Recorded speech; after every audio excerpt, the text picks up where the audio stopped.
ओ खुलुमबाय लोगोफोर। दा इलेक्सननि काउन्टिंआथ' जागासिनो दं आसाम इलेक्सन रिजाल्टआ। दा आपडेट लाबोबाय माने फुरा लाइभआव फैबाय आरो। दा बबे बबे जायगायाव माने देरहागासिनो दं एबा लिडिं लागासिनो दं, दा बिनि सोमोन्दै माने आं नोंथांमोननो माने डिटेल्स खिथालांबाय थागोन आरो नोंथांमोना कमेन्टनि गेजेरजों माने फुरा सोंहरनो हागोन आरो गाइस। दा जिखुनु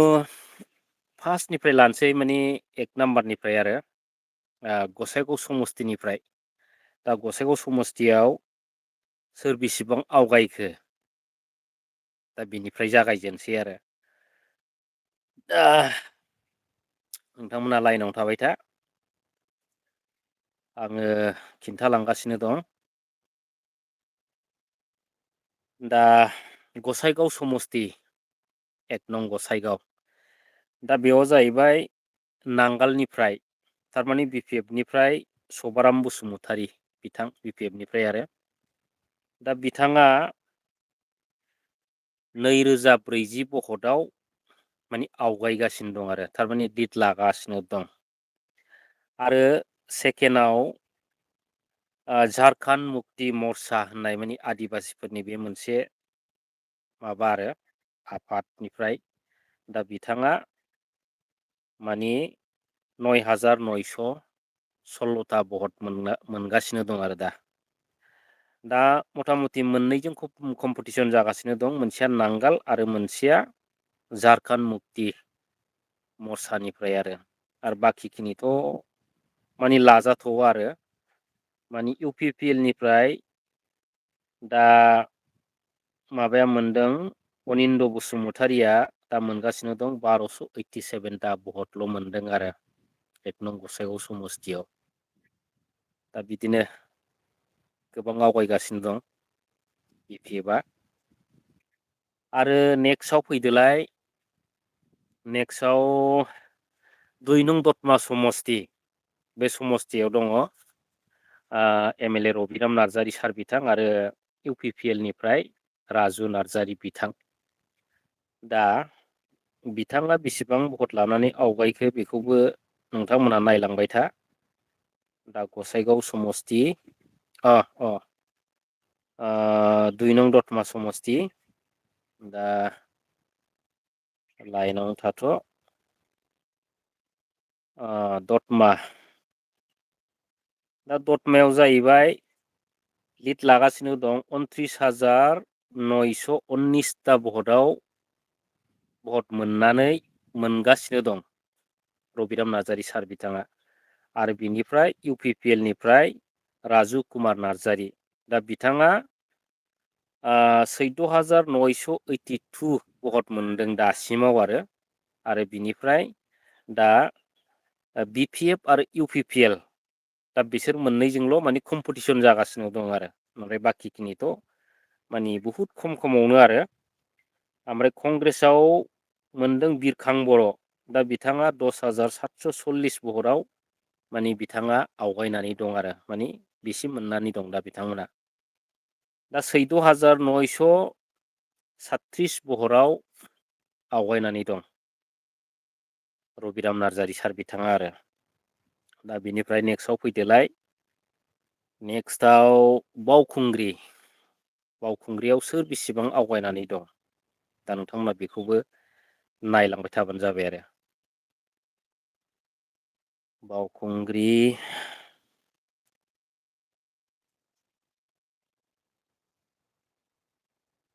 बावखुंग्रियाव जाहैबाय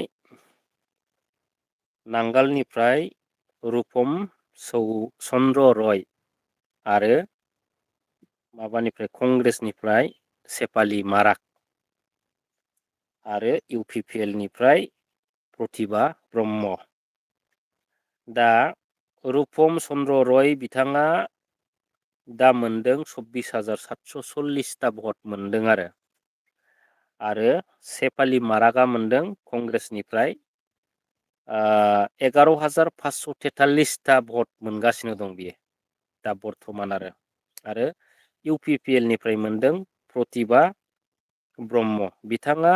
3534 भट मोनदों आरो दा नांगाल आरो कंग्रेसजोंसो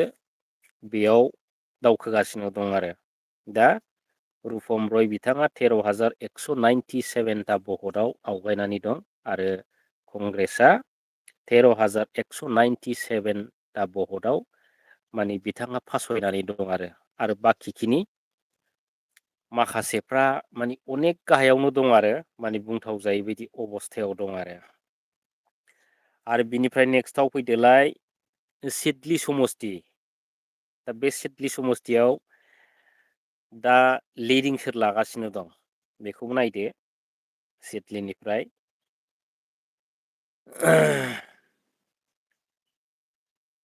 सिडली नोंथांमोनहा बबे बबे समस्तिखौ मोनथिनो गोसो जादों कमेन्टआव फोरमायहर आरो कमेन्टनि गेजेरजों आं नोंथांमोननो खिन्थाहरबाय थानो नाजागोन आरो दा सिडली चिराङाव दा बेयाव दं बि पि एफ निफ्राय दं फानिराम ब्रह्म आरो इउ पि पि एल निफ्राय दं रन्जित बसुमतारी आरो बिनिफ्राय दं थामथियाव मतिलाल नार्जारि कंग्रेसनिफ्राय दा बे साथामा आब जानानै दं आरो दा फानिराम ब्रह्म सार बिथाङा लिड लागासिनो दङ 58,743 भट बिथाङा दा मोनगासिनो दं आरो बिनिफ्राय आवगायगासिनो दं आरो दा बिथाङा जाहैबाय 14,243टा भटआव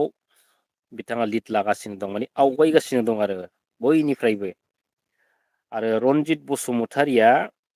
44,500 भट दा बिथाङा मोनबाय आरो बिथाङा 14,243टा भटआव माने फावसयनानै दं आरो इउ पि पि एलआ रन्जित बसुमतारी बिथाङा दा नांगाल आरो मा होनो ट्रेक्टरल' माने बेयाव आरो दा कम्पिटिसना दा सोरबाफोर माबा हरदों नामा नायसै एसे सिडली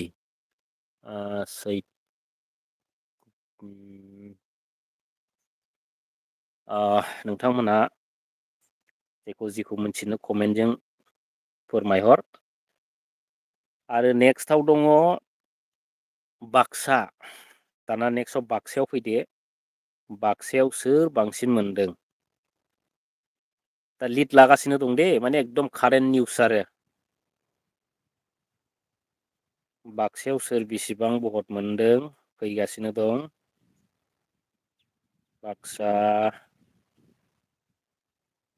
बाक्सायाव जाहैदों मनेस्वर ब्रह्म नांगाल दोलोनिफ्राय माने बि पि एफ दोलोनिफ्राय आरो ट्रेक्टरनिफ्राय दं राकेश ब्रह्म माने इउ पि पि एल दोलोनिफ्राय आरो थामथियाव दं जगदिस मदाहि बे कंग्रेसनिफ्राय आरो दा बाखिखिनिथ' माने गाहाय नालाय खिन्थाथावै बायदि जायो आरो दा जे दोलोआ माने बे कन्टेस्टखौल' माने जाय बिथांमोना माने बुरजा देरहादों माने बै बिथांमोनखौल' आङो लाबोनाय जादों आरो दा मनेस्वर ब्रह्म सार बिथाङा मोनदों बि पि एफ निफ्राय 46,348 भट दा बिथाङा मोनदों आरो बिनिफ्राय राकेश ब्रह्म बिथाङा मोनदों 17,427टा भट बिथाङा दा मोनगासिनो दं आरो 28,921टा भटआव माने बि पि एफ दोलोआ आवगायगासिनो दं आरो मनेस्वर ब्रह्म सार बिथाङा दा बहुद आकास पाताल आरो दा राकेश ब्रह्म बिथाङा 28,921टा भटआव बिथाङा फावसयनानै दं आरो दा बिदिबा सोर जेनगोन नायदो माने रिजाल्टआ कमप्लिट फैयैनि सिगांनो दा माने गोबां जेननायनि लामाखौ नुहुरदों आरो दा मोनफ्रोमबो समस्तियाव U P P L Congress आरो गुबुन दोलोआ माने बिराद गाज्रि रोखोमै फावसयगासिनो दं गाइस आरो बिनिफ्राय दा फैदो मा दंमोन बिनिफ्राय उदालगुरि दानिया उदालगुरिनिफ्राय सोर आवगायगासिनो दं उदालगुरिखौ नायदो नोंथांमोना उदालगुरियाव जाहैबाय रिहन दैमारि सार बिथां माने नांगालनिफ्राय आरो बिपिएफ दोलोनिफ्राय आरो दिपेन बर' बिथांखौथ' मिथिखागौ बयबो थांनाय समफ्राव बिथाङा दुलाराय बर' फरायसा आफादनि आफादगिरिमोन दा रिजाइन होनानै बिथाङा दा इउ पि पि एल नि जानानै दा इलेकसन गेलेदों आरो दा बिथाङा बेसेबां मोनदों आरो कंग्रेसनिफ्राय बेसेबां मोनदों मथा मथि नांगाल मा होनो ट्रेक्टर आरो आखाइ बे मोनथामानो दा माने आवगायगासिनो दं आरो बाखिखिनियाथ' माने बुहुद माने गोजानाव आरो दा जे जिनिसा आवगायदों बेखौल' आं खिन्थाबाय थागोन आरो नोंथांमोना माखौबा जुदि मिथिनो लुबैदोंबा नोंथांमोनाबो फोरमायहरबानो जाबाय आरो कमेन्टनि गेजेरजों दा उदालगुरियाव मोनदों रिहन दैमारि सार बिथाङा 38,914 भट बिथाङा दा मोनबाय आरो दा बर्थमान लिड आरो दिपेन बर' बिथाङा 25,868 भट बिथाङा लिड आरो दा 13,740 भटआव रिहन दैमारि सार बिथाङा आवगायगासिनो दं आरो 13,740 भटआव इउ पि पि एल आ फासयनानै दं आरो ओमफ्राय सुरेन दैमारि बे जाहैबाय कंग्रेसनि बिथाङा 35,019 भटआव माने बिथाङा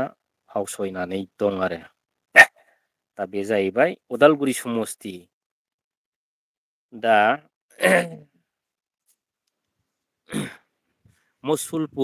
दाना मुसलपुराव सोर थांगोन मुसलपुर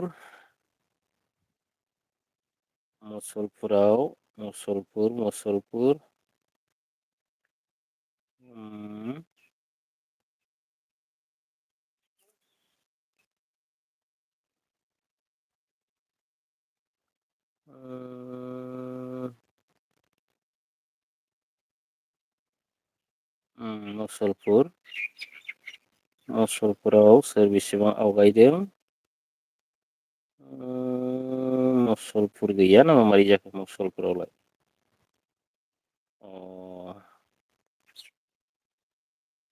आदसा माजबादसो आरो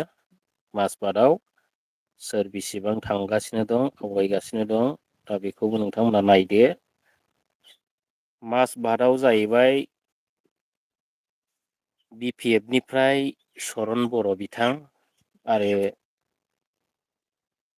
मा दङ इउ पि पि एल आथ' बहुद गाहायाव बेयाव ओमफ्राय सेकेन्डआव दङ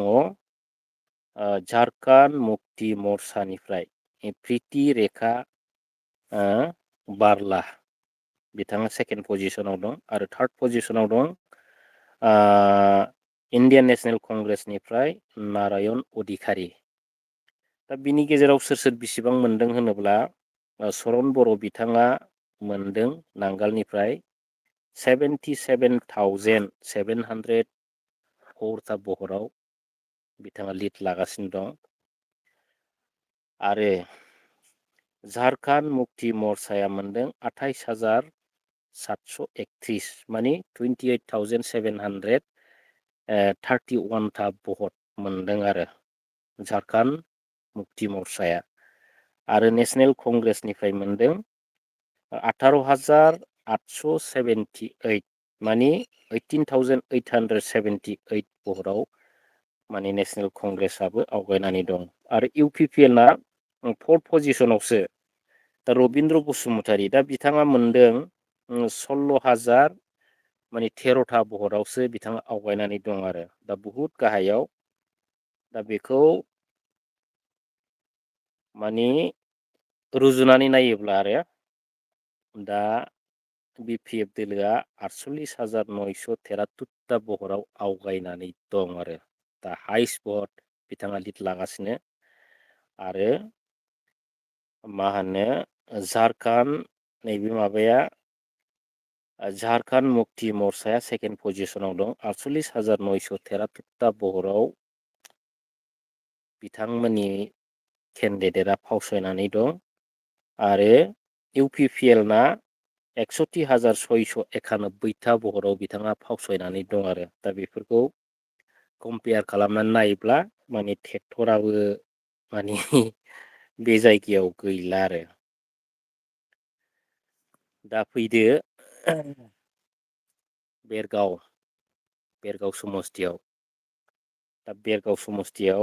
सोर सोर देरहाखो सोर सोर आवगायगासिनो दं बेखौ नायलांबानो जाबाय नोंथांमोना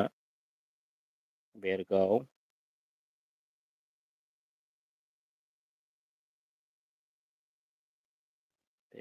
समस्ति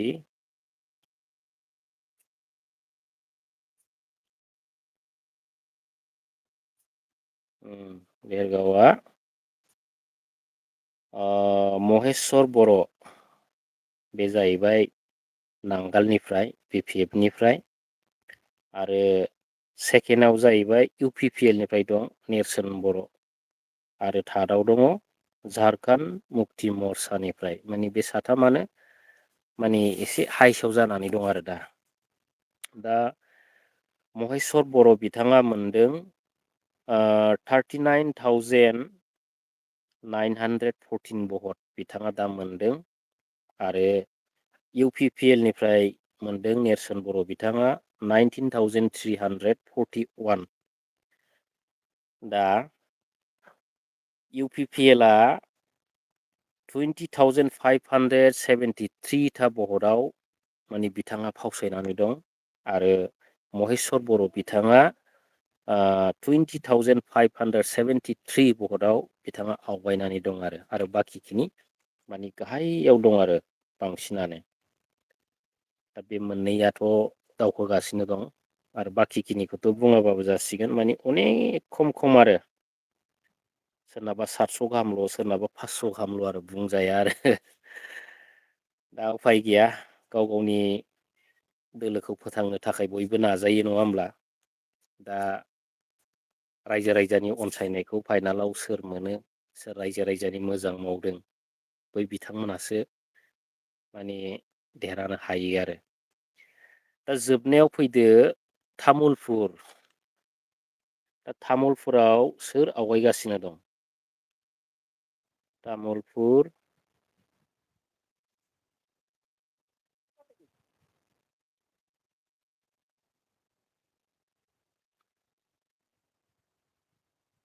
तामुलपुराव जाहैबाय बि जे पि निफ्राय आवगायदों बे जाहैबाय बिस्वजित दैमारि बिथां भारतीय जनता पार्टि आरो सेकेन्डआव जाहैबाय प्रमद बर' बिथां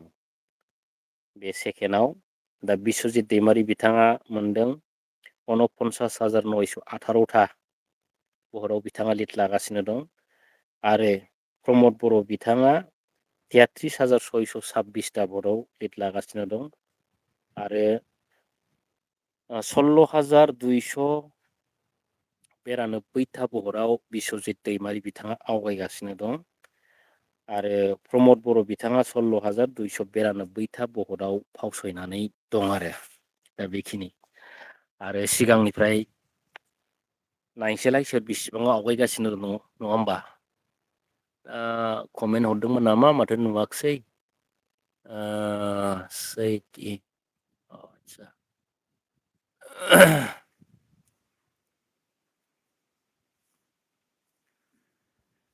दा रिपिट फैफिनदोलाय सोर बिसिबां आवगायनानै दं नायलांसैलाय नङा होमबा दा दसेनो आवगायोथ' ओंखायनो दा आद माने खिन्थालांफिनसैलाय आरो दा सोर बिसिबांथो आवगायनानै दं दा दहय दासिमबो बेसेयानो दं नामा नै आवगायदों आरो दा सभाराम बसुमतारी बिथाङा गसाइगाव समस्तिनि 1 नं गसाइगाव समस्तिनिफ्राय बि पि एफ निफ्राय 11,900 56था माने 56था भट बिथाङा लिड लागासिनो दं आरो 2040ता भटआव बिथाङा आवगायगासिनो दं आरो प्रेडिक्सन हासदा झारखन्ड मुक्ति मर्चानिफ्राय बिथाङा 9,916था भट बिथाङा लिड लागासिनो दं 2040ता भटआव बिथाङा फावसायनानै दं आरो इउ पि पि एल निफ्राय अनिन्द बसुमतारिया 8,067था बिथाङा भटआव लिड लागासिनो दं आरो 3,800 89था भटआव बिथाङा फावसायनानै दं आरो गसाइगाव समस्तियाव आरो बिनिफ्राय 2 नं दतमा समस्ति दा बेसेबां थांलायखो 2 नं दतमा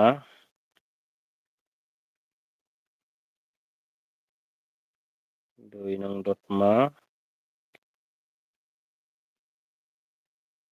दसेनो बारायो खमायोथ' दा 2 नं दतमाया जाहैबाय बि पि एफ ना आवगायगासिनो दं फुरा आवगायगासिनो दं दा रबिराम नार्जारि सार बिथाङा 33,952था भटआव लिड लागासिनो दं बिथाङा आरो 13,019 भटआव बयनिफ्रायबो बांसिन आवगायगासिनो दं आरो मानि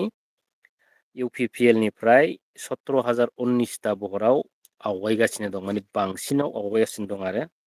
आरो राजु कुमार नार्जारि बिथाङा 16,933था भटआव बिथाङा माने मा होनो मोनदों आरो माने लिड लागासिनो दं आरो बिनिफ्राय कंग्रेसनिफ्राय बिरखां बर' बिथाङा 10,944था भटआव बिथाङा आवगायगासिनो दं आरो बिथाङा माने 23,008था भटआव बिथाङा इउ पि पि एल आरो मा होनो बि पि एफ निफ्राय माने खम भटआव दं आरो गोबां उनाव दङ दा नेक्स्टआव फैदो नेक्स्टआव 3 नं क'क्राझार दहाय क'क्राझारखौ बावलांदों नामा क'क्राझारखौ बावदों जागोन दहाय एसे खिन्थानाय बायदि मोनाखै आरो आङो क'क्राझारावथ' शिब सारनि बिसि सेवलि मेदामनि दा बेसेबां थांदों र' खिन्थागासिनो दं क'क्राझाराव दहाय बावलांदों जागोन खोमा आङो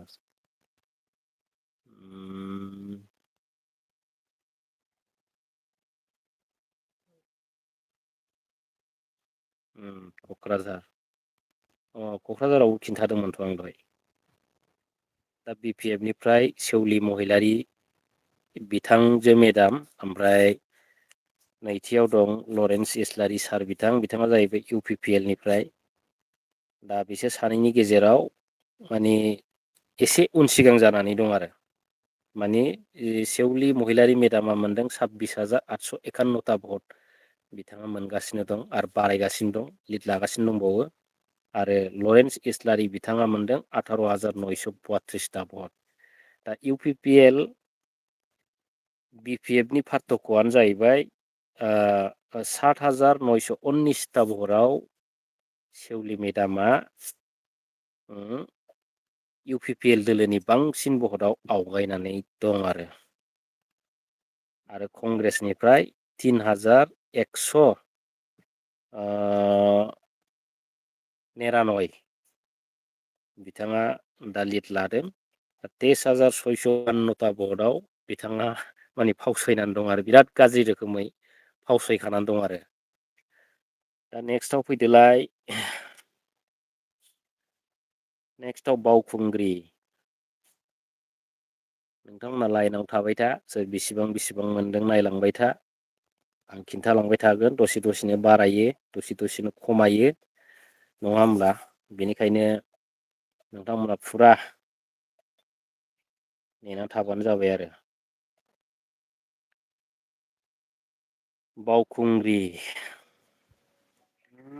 बावखुंग्रियाव रुपम रय बिथाङा आवगायगासिनो दं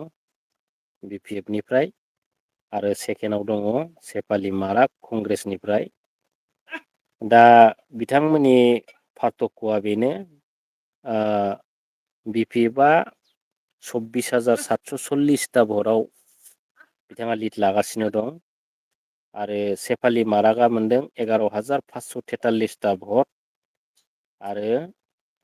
प्रतिभा ब्रह्मआ मोनदों इउ पि पि एल निफ्राय 10,027टा भट आरो दा बि पि एफआ 13,100 माने 97टा भटआव आवगायगासिनो दं माने बयनिफ्राय बांसिन भट लानानै माने लिड लागासिनो दं आरो दा बिनिफ्राय सिदलियाव थौदोलाय सिदलियाव देरहागोन सिदलि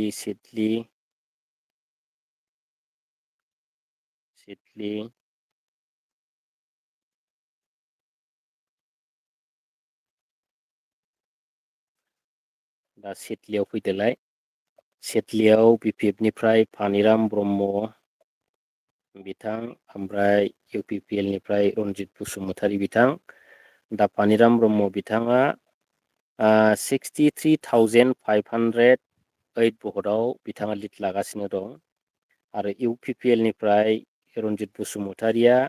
47,135 भटआव बिथाङाबो आवगायगासिनो दं आरो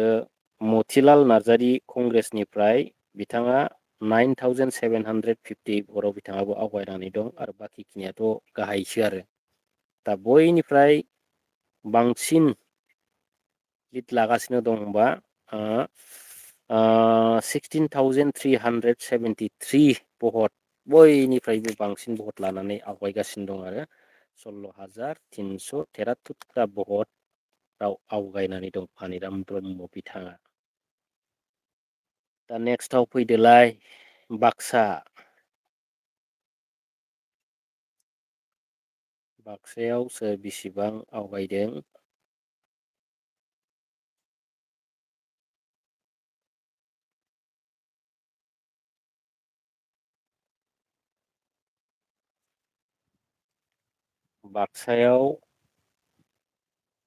बाक्सायावबो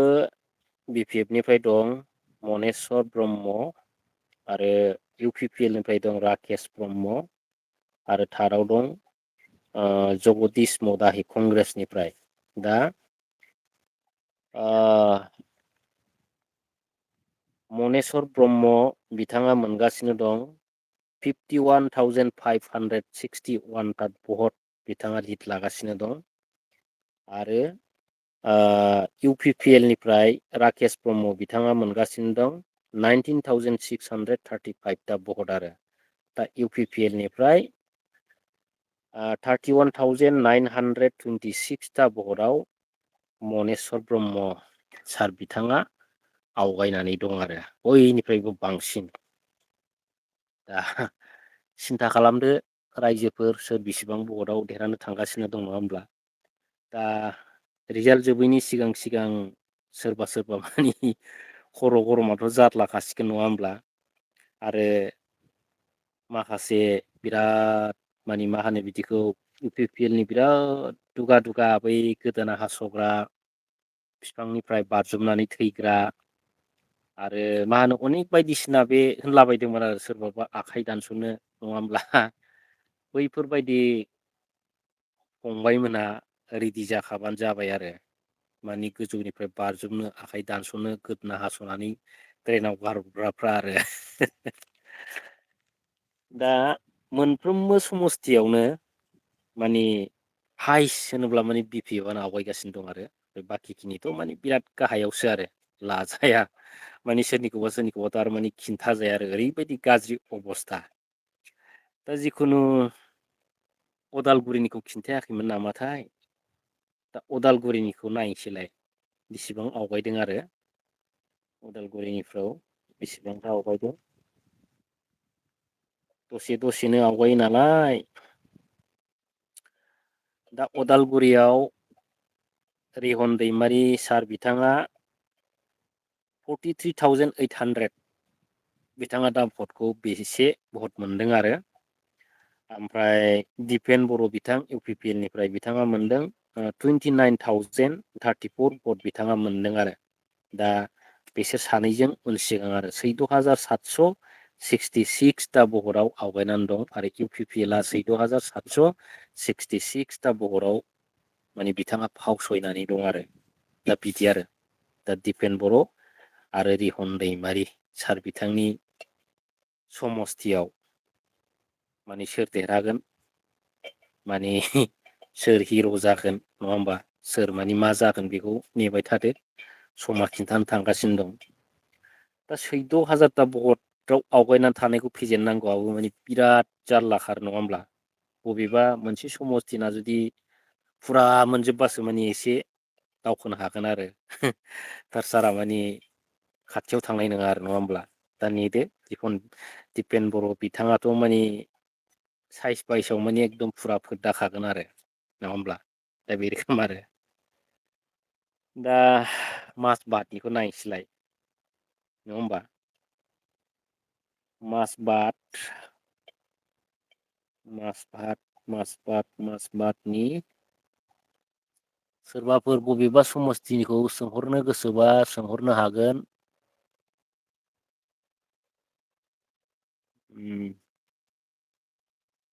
माज बाद माज बादाव दं बि पि एफ निफ्राय दङ सरन बर' आरो झारखन्ड मुक्ति मर्चानिफ्राय दं प्रिति रेखा बारला आरो कंग्रेसनिफ्राय दं नारायन अधिकारि दा बिथांमोन साथामानो टप जादों आरो ओमफ्राय सरन बर' बिथां बि पि एफ निफ्राय दा मोनदों बिथाङा 83,488 ता भट बिथाङा दामानि कारेन्ट मोनगासिनो दं आरो ओमफ्राय प्रिति रेखा बारला माने झारखन्ड मुक्ति मर्चानिफ्राय दा बिथाङा मोनदों 29,000 माने 93 माने 29,093 भट दा बिथाङा मोनदों आरो नारायन अधिकारि बिथां कंग्रेसनिफ्राय मोनदों 22,539 भट बिथाङा दा मोनगासिनो दं आरो दा बयनिफ्रायबो 54,395 ता भटआव आवगायनानै दङ सरन बर' बिथाङा माने खोनानो मोननायावब्ला माने सरन बर' बिथांनि समस्तियाव माने बिथांजों जुजिनो हानाय खुनु दोलोआनो गैया होननाय खोनादों आरो दा रिजाल्ट जोब्बासो माने क्लियार पिक्सनखौ मोनसिगोन आरो लोगोफोरा रायजो राजा नोंथांमोन दा खोनाबाय थादों माने बयनिफ्रायबो माने सरन बर' सार बिथांनि समस्तियाव रावबो फाग्ला माने मा होनो बिदिखौ दोलोआ बिथांजों जुजिनायाव माने आगानसेबो जुजिनो हाया होननाय खोनादों आरो दा बिथाङा 54,395 ता भटआव आवगायनानै दं दा 54,395 भटआव दावखोफिननांगौआ मोनबसे समस्ति नांगोन बै समस्तिफ्राव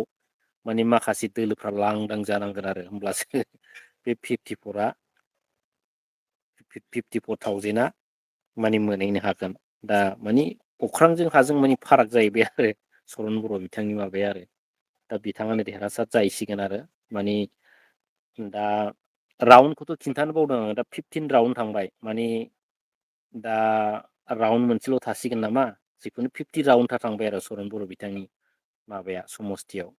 दा बे रोखोम रायजोफोर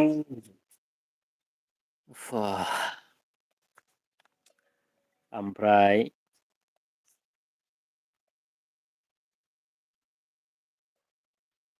मास बातखौ नायदोंमोन ना बेरगाव दानिया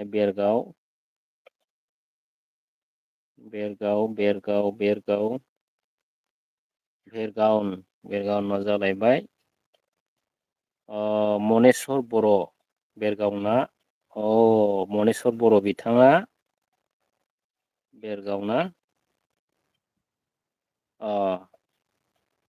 मनेस्वर बर' बिथाङा गोबां भट लानानै बिथाङाबो आवगायगासिनो दं माने बिथाङा दा मोनगासिनो दं 46,126 ता भट दा बिथाङा मोनदों आरो ओमफ्राय बिथाङा दा 24,322 भटआव माने आवगायनानै दं आरो बयनिख्रुइबो बांसिन भटआव आवगायनानै दं बिथाङा। दा नेरसोन बर' इउ पि पि एल निफ्राय दा बिथाङा 20,804 भट मोनदों। दा बिथाङा बिदि मोनदोंब्ला 24,322 भटआव इउ पि पि एलआ फावसयनानै दं। थाम साहा अख्रां बे रायजोफोर दा बे रोखोम आरो गाज्रि मोननो नाङालै बुन्दुमोन लाब गैया नङा होमबा? दा बिराद जुजिदों आरो बिथांमोनहाबो जुजिथों माने जुजिनांगौ जेब्ला मोनसे देशआव गोबां राजखान्थि हान्जाफ्रा माने बिराद नारा नाथा जुजिलायनाय एकदम समब्रा समब्रि माने नों देरहाहां आं देरहाहां बेफोरबायदि जालायबासो माने देसाबो एसे मोजां नोजोर होयो आरो रायजो राजाफोरखौ नङा होमब्ला दा बिनिखायनो समान समानाव थांनांगौ मानि गाज्रि रोखोमाव जेनोब्ला है माने जोंजों रावबो हाखाया होननानै सरखारफ्राबो मालाबा मालाबा रायजो राजाफोरखौ नायनायाव माने मेगनफ्राबो माने खेंख्रा खेंख्रि जाद्लाबायो आरो बे रोखोम माने लिडारफोरखौथ' फोथायनो हाया नालाय रायजो राजा नोंथांमोन नङा होमबा दा सम सम एसे एसे दाइलग होनांगौ जायो आरोना दा बे रोखोम आरो दा तामुलपुराव थांसैलाय नङा होमबा तामुलपुर तामुलपुराव सोर बिसिबां आवगायदों बेखौ नायनोसैलाय आरो तामुलपुर तामुलपुराव जाहैबाय अ बिस्वजित दैमारिजों ओमफ्राय प्रमद बर' बिथांजों नङा होमबा ओमफ्राय दा बिथांमोननियाव बिथांमोनहा माने बिराद आकास फातालाव माने आवगायलानानै दं आरो बिसोरबो नङा होमबा बिस्वजित दैमारिया 53,868 भट बिथाङा दा मोनदों ओमफ्राय मा होनो प्रमद बर' बिथाङा 39,112 भट बिथाङा मोनदों आरो दा प्रमद बर' बिथाङा 14,556 भटआव बिथाङा फावसयनानै दं आरो ओमफ्राय बि पि एफआ 14,596 भटआव आवगायनानै दं आरो दा बिराद आकास फाताल आरो मानि बि जे पि जों माने इउ पि पि एल जों आरो बेयाव कन्टेस्टआ नङा होमबा दा बे रोखोम आरो दा सोर बांसिन जाखो सोर खम जाखो बेखौ उनावसो मिथिलांबाय थासिगोन दामानि फुरा लाइभआव नायबाय थानोबो खायसे बायो नङा होमब्ला दा जिखुनु समाथ' फैगासिनो दं नङा होमब्ला दा 37 मिनिट 44 सेकेन्ड जाबाय आरो दा आंनि कलर्स बिथांमोनहा बहा 30 जन दं माथो दाबो लाइभआव दिनै गैथारा माथो आंनालाय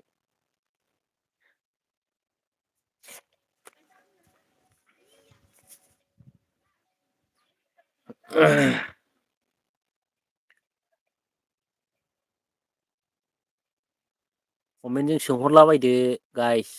बबे बबे जायगायाव दिखियाजुलि इस अ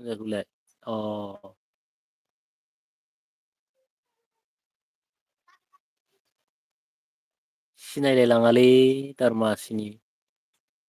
बिराद जारला मेगनफ्राबो आरो सान जाबायना मोदानलाबायो बिदिनो आरो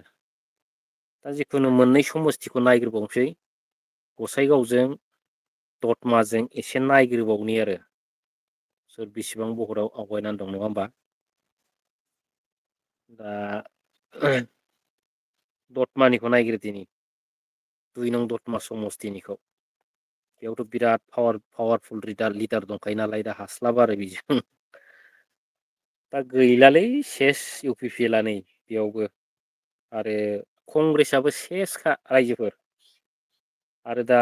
बि पि एफआ माने हाइ फाइ भटआव आवगायनानै दंलाय आरो मानि राउन्ड 10 राउन्ड थांबाय 10 राउन्ड 2 नं दतमा समस्तियाव गासै बिसिबां राउन्ड दं 13 राउन्ड थानो हागौ 13 राउन्डआव माने 10 राउन्ड थांबा राउन्ड मोनथामल'सै आरो बे राउन्ड मोनथाम जोबबानो माने सोर देरहायो सोर जेनो माने खाथां माने भटनि रिजाल्टखौ ओंखारसिगोन आरो दतमा समस्तिना दा नांगालनिफ्राय M L A Rabiram Narzary sir बिथाङा दं नालाय दा बिथाङा 37,900 माने 87था भटआव बिथाङा दा मोनबाय आरो ओमफ्राय बिनि ओरैबा आवगायगासिनो दं आरो इउ पि पि एल नि राजुब कुमार नार्जारि बिथाङा मोनदों 18,870 भट होमबा बिसिबां दिफारेन्ट बिसिबां सोरगो आरो फाथाल नङा होमबा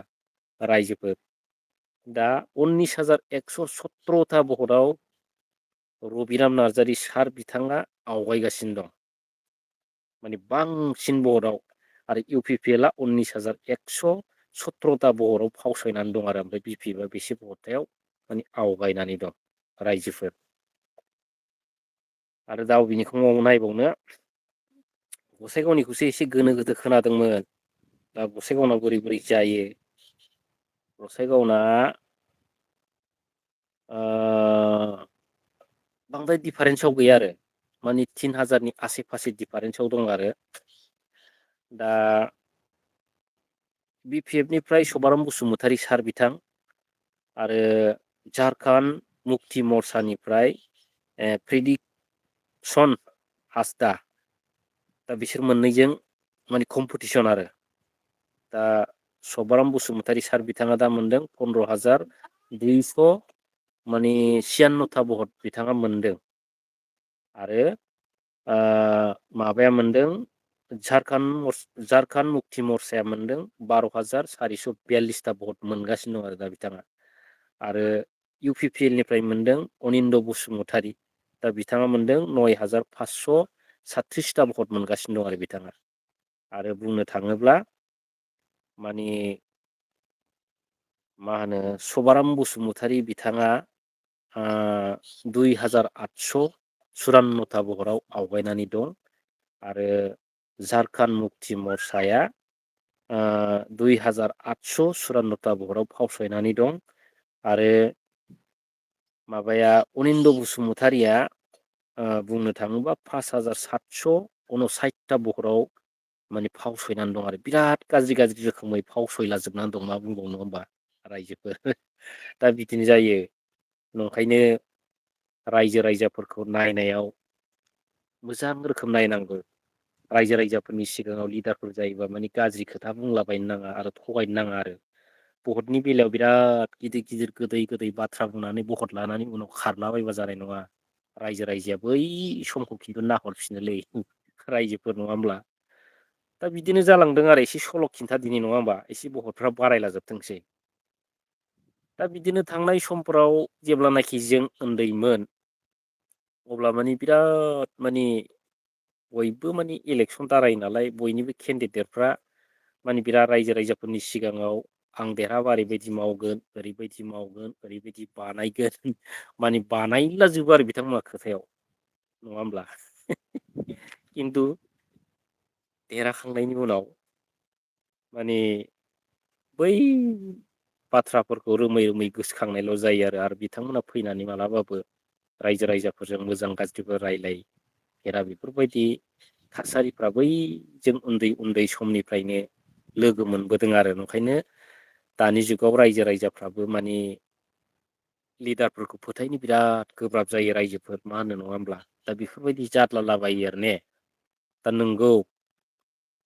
दा बै समखौनो रायजोफ्रा नेयो ओइद साला बै समाव थगायदोंलै होनो आरो दा नंखायनो हाजारखि बुरजा बुरजायाव देरहानानै बिराद पार्टिया स्ट्रं जायाथों मानो स्ट्रंबाबो रायजो राजाफोरखौ नायनांगौ जोङो गोबाव बोसोर सरखाराव थासिगोनलै जों नायाब्लाबो जों जाग्लुंला जोबसिगोनलै होनोब्ला बै गाज्रि समा गोसोआव फैयोब्ला फाथथा मोननाय नङा बिराद स्ट्रंबाबो बे दोला थेम थाङो आरो नंखायनो बिराद नोजोर होनांगौ आरो मोनफ्रोमबो दोलोआव दा बिराद सेलथायमारा दंना दा नांगालानो जा ट्रेक्टरानो जा कंग्रेसआनो जा ओरैबायदि दुगामारा मानसिफोर दं लाजाया आरो सेसखा आरो कथबागुला माने बुंला आरो ओमफ्राय जोंखौसो क्रेडिट लानो लुबैदों होनलाबायगोन आरो नङा होमबा जोंबो बि टि सि खौ बासायनायाव एसेब्लाबो मदद होदोंब्रा सरखारा अननाय अनैया बेलेगनि बाथ्रा नङा होमब्ला दा नायनांगोन बे 5 बोसोराव मा रोखोम सालायो नङा होमब्ला आरो मोजां सालायाबाथ' जोंबो मानिनायाव गैया नालाय नांगौबा मोनजायाबाबो जुदाजों नांथाबना थागोनलै होननाय जायो जेनेबा बै ट्रेक्टरनि अहंखारफ्रा बिदिनो आरो जेनेबा हाजारखि गावसोर थाइसे थाइनै मोनजायाबाबो मोनलोङाबाबो नांगौबा बे दोलावनो थाथारगोन जों जुदानो भट होनायाव गैयालै होननायाव जायो आरो थारमाने बैफोरबायदि मानसिया माने गोबां जोंनि बर'फोरनि मा होनो बिदिखौ संगठनफोरनि माखासे ब्रेन वास खालामजानाय बेक्तिफ्रा दा बिदिनो जायो आरो मोनजाबाबो मोनलोङाबाबो बे इउ पि पि एल खौनो बिथांमोननो नांगौ आरो इउ पि पि एल आ जेबो मावाखैबाबो बिथांमोना बे मावनायखौ नुबाय थागोन आरो ओमफ्राय बि पि एफ आ हाजारखि मोजां मोजां खामानि माव 17 बोसोराव नोङो बिराद गिदिर गिदिर अफिस लाबो हस्पिटाल लाबो सि आइ टि लाबो नङा होमब्ला आरो बेफोरबायदिनो अनेक इन्जिनियारिं कलेजफोर लाबो नङा होमब्ला दा अब्लाबो बिथांमोननि दोलोनि मानसिफ्रा बुंबाय थायो जेबो मावाखैनो फाग्ला फाग्लासो नङा होमबा दा बेफोरबायदि जायो रायजोफोर नंखायनो सरखार फैदों होननानै जानला मोनला जुदि सलायोब्ला मालाबा बिराद जेननायनि गिलिर बिबानखौ रुजुनफिननो गोनां जायो आरो जेरै प्रमद बन्दु बिथांमोनहा बिराद गिदिर गिदिर सिमां होलाबायबाय फाग्ला फाग्ला नङा होमब्ला एकदम अख्रांसिम बिरनो हानाय रादाय होबाय रायजो राजाफोरनो बबेबा दाउनि गांखौ फुनानै नोंनाव लगायबानो बिरनो हायो होननाय बायदि बाथ्रा बुंलाबायबाय नङा होमब्ला गोसोखांबा मिनि ओंखारलां बाजे दा बेफोरबायदि आरो दा रायजो राजाफ्राबो नोंगौ सानदोंमोन बेस्राफोर माने गोबाव सम जोंनि रायजो राजाफ्राबो खस्थ' मोनबोबाय नङा होमब्ला दा बेफोरबायदिनो नोंगौ सानदोंमोन आरो दा उनावहाय गैया बेफोरबायदि जादों आरो उनावहाय गावसोरनि प्रतिसुतिखौबो मावनो हायाखिसै जेबो मोजां खामानिखौनो मावनो हायाखिसै रादायल' होबाय प्रतिसुतिल' होबाय बिराद मोजां मोजां खामानि मावदों होनबाय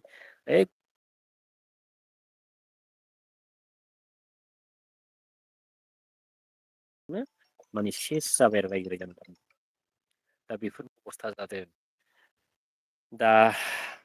एसे बारायनानै थाथ'थोंसै लोगोफोर दा एसे बेलासिबावबा माने एकदम लास्ट राउन्डखौ नेनानै नोंथांमोना खिन्थाहरगासिनो दं आरो दा रिजाल्टआथ' जेबो जायाखै दाबो खयथा जादों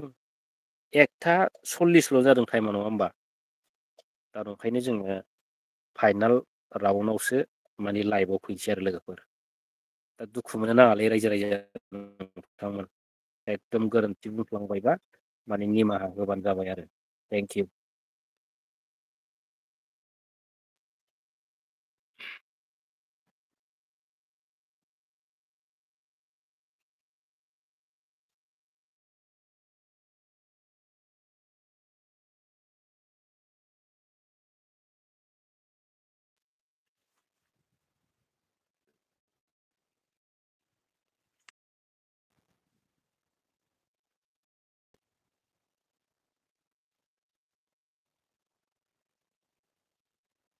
इन